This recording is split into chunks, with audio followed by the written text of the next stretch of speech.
The window. One snowy February night, a 15-year-old girl named Emily was home alone, reading scary stories online. It was her parents' anniversary, so they had gone out to dinner that night. The snow had continuously fallen all day and now formed a thick blanket all around the house. This didn't bother Emily, though. She loved the snow, and she was wrapped tightly in a fleece blanket, snuggled comfortably in her plush computer chair. By 11:30, her parents still had not returned, and she had begun to feel a bit uneasy. She didn't know why. She had been home alone plenty of nights before, and despite her fears, she didn't want to call her parents over a silly moment of childishness. It was probably just those creepy stories getting to her.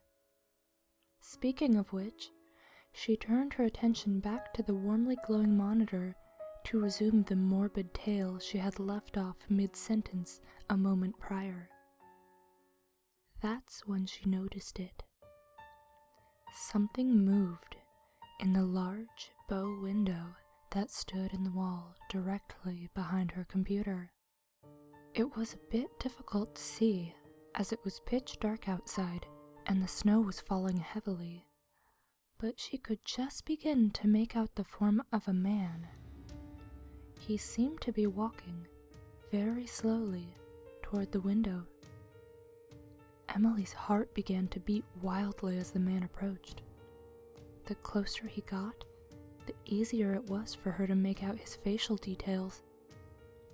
To her horror, he had unearthly pale skin, long, ratted black hair, crazy, unblinking eyes, and a wide, malicious grin. In a fit of terror, Emily flattened herself on her computer desk, hiding from view behind the monitor. She lay there for a moment, hardly daring to breathe.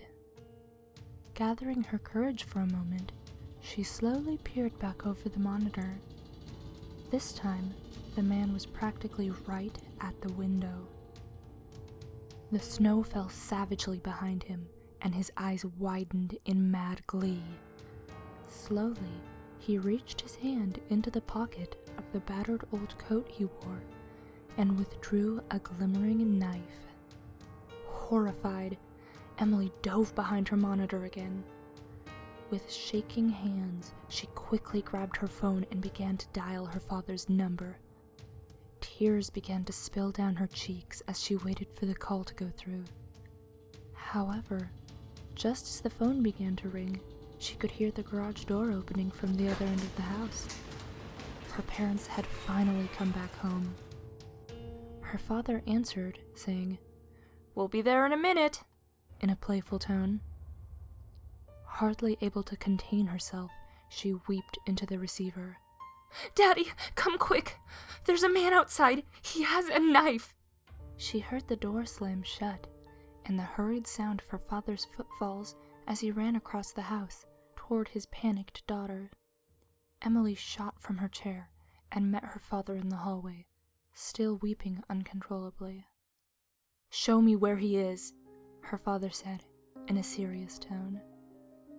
Emily led him back to her room, where she pointed out the window. "He was right there!" Her father frowned as he approached the window, looking all about before turning back to his daughter. "Honey, you must be mistaken. No one's been out there. Look, the snow is completely undisturbed. If anyone was out there, there'd at least be some footprints." "There's no way," Emily said in disbelief. "I saw him. He was right there." Her father looked at her, then to the screen she had left open, spotting the scary story. "Well, see, there's your problem, dear. You're reading too many of these spooky stories. They're getting to your head." He chuckled and patted Emily on the head. With a sigh, Emily finally released the enormous amount of tension she had built up. Maybe her father was right. Just then, her mother walked through the door into the room, wearing a frown. Harold, what did I tell you about wearing your boots in the house?